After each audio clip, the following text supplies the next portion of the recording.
Okay, the legs of an isosceles triangle have lengths x plus 1 and negative x plus 7.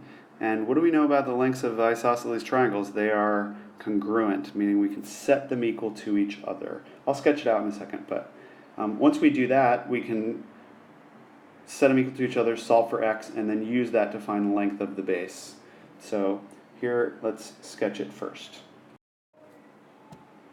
Okay, so if we label it x plus 1 and negative x plus 7, and we know that that is congruent to that. Okay, so let's set them equal to each other over here and solve.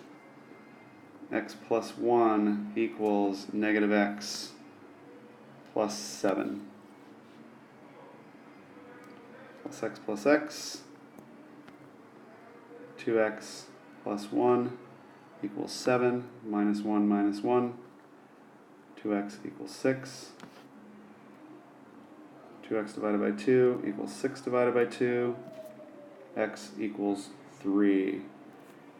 That's what x equals. Now we need to find out what is the length of the base. So let's come over here to this side and write 3x minus 3, and then plug in the value of x. We say 3 parentheses worth 3 minus 3. We get 6, I'm sorry, not 6, but 9 minus 3, which equals 6. So what is the length of the base? It is 6.